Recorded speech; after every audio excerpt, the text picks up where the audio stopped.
Azərbaycanda xilafətin parçalanması nəticəsində yaranan dövlətlərdən biri də Şəddadilər dövlətidir. Şəddadilər Şirvanşahlar və Albaniya kimi, baxın oxşar cəhət kimi verir. Şirvanşahlar və Albaniya kimi Azərbaycanın şimalında yaranmışdılar. Azərbaycanın şimalında yaranmışdılar. Və Şirvanşahlar Rəvvadilər kimi əmirlikdən dövlətə çevrilərlər. Yəni birinci əmirlik kimi fəaliyyət göstərib, sonra dövlət olublar. Əmirlik kimi 951-ci ildə Məhəmməd ibn Şəddad tərəfindən Dəbil şəhəri, indiki İrəvan bölgəsidir, Göyçə gölün arxasıdır, müasir Ermənistan ərazisinin paytaxtı, yəni bölgə olaraq Dəbil şəhərində belə deyək də əmirlik yaradacaq. Məhəmməd ibn Şəddad. Məhəmməd ibn Şəddad özü Salari qoşununda xidmət edirdi. Lakin sonraki dövrdə Salarilərin zəifləməsini istifadə edib dövləti yaradacaqdı. Daha doğrusu əmirlik yaradacaqdı.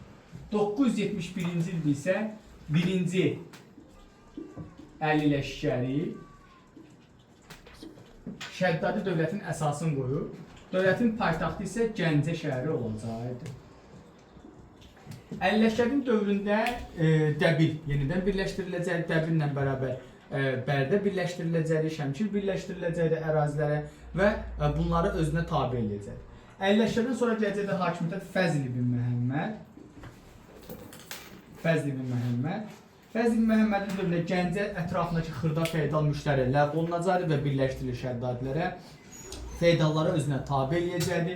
Bununla bərabərində Fəzl ibn Məhəmmədin dövründə bununla paraleldə nə deyəcəyik burada? Burada deyəcəyik ki, Beyləqanı özünə birləşdirəcəkdi. Sonra Dəbil uğrunda mübarizə aparacaq və Dəbili yenidən öz hakimiyyəti altına birləşdirəcəkdi. Erməni, Gürcü, Bizansa qarşı müharibə aparır. Bir də Xəzərlərə qarşı müharibə aparır. İndi gələk məsələnin mahiyyətinə. Xəzərlər deyiriksə, ümumi Xəzər sözü veririksə, yəni Xəzərlər deyiriksə, Albaniya, Ərəblər, Sasanilər Xəzərlərə qarşı müharibə aparır. Dövlət kimi deyəndə artıq dövlət kimi buradan termini çıxardırıq. Başa düşdünüz? Yəni Xəzərlər deyirsə, cəm şəklində qarşısında heç bir dövlət, qurum adı qeyd olunmursa, Albaniyanı verirsiniz, sonra verirsiniz Sasaniləri, sonra verirsiniz Ərəbləri verirsiniz və bir də Şəddadiləri verirsiniz. Xəzərlərlə müharibə aparmaq Fəzl ibn Məhəmmədi Albaniya hökmdarı Cavanşirlə və Varaz Qriqorunda oxşar cəhət olacaq. Amma 90% testologiyada Cavanşir daha çox ön plana çıxır. Yəni Cavanşiri ortaya çıxarırlar. Fəzlin dövründə 1027-ci ildə həm hərbi, həm də iqtisadi cəhətdən məqsədi güdülən Xudafərin körpüsü tikilmişdi. İndiki Cəbrayıl rayonu bölgəsində idi. Xudafərin körpüsü tikiləcəkdi. Cənubuna şimalı birləşdirəcək körpülərdən biri olacaqdı. Sonra 11-ci əsrin 30-cu illərində artıq Fəzlildən sonraki hakimiyyətdən gedir söhbət. Şəddadi ərazisində Oğuz türkləri məskunlaşacaqdı.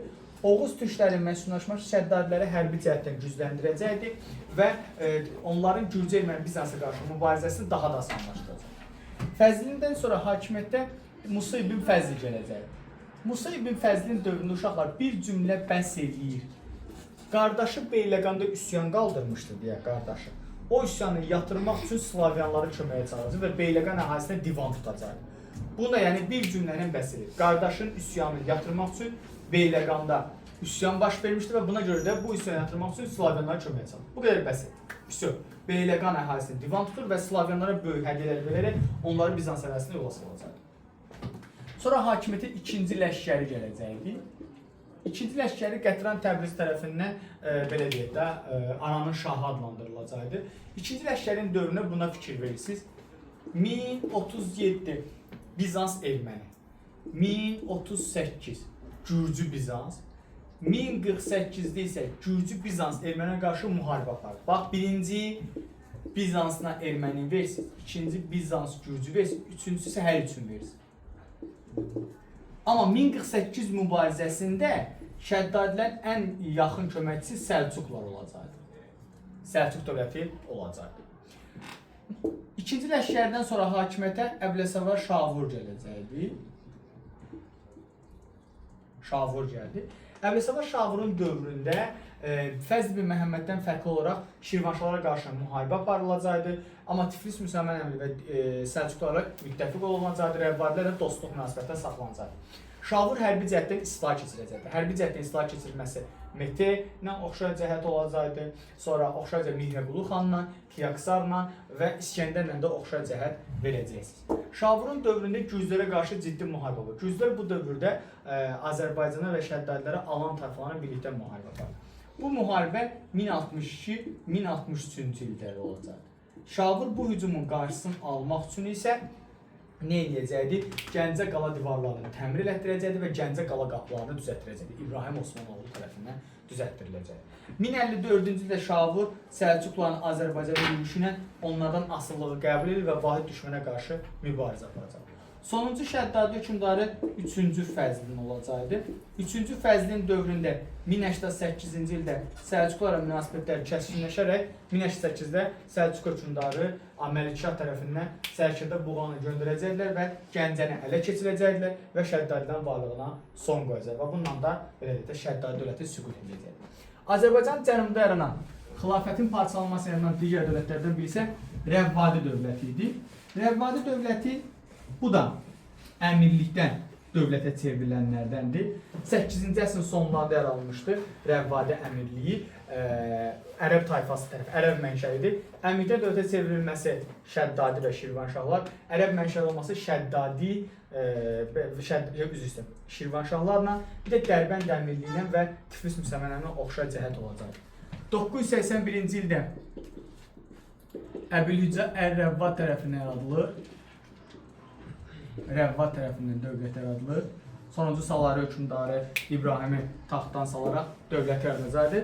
Dövlətin birinci paytaxtı olacaq Ərdəbil şəhəri. Lakin Əbülhüccə paytaxtı tez bir zamanda dəyişdirib eləyəcəkdi Təbriz və ilk Azərbaycan dövləti idi ki, Təbriz onun paytaxtı olacaq.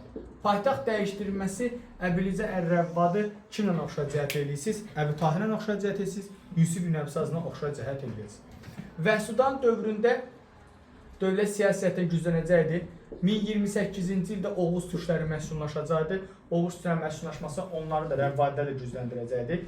Oğuz türkləri məskunlaşması Rəvvadi ilə Şəddadin oxşar cəhət. Amma türk tayfalarının ərazisində məskunlaşması Rəvvadi, Şəddadi və Manna ilə oxşar cəhət verirsiniz. Qədim Manna dövlətində oxşar cəhət verəcəksiniz.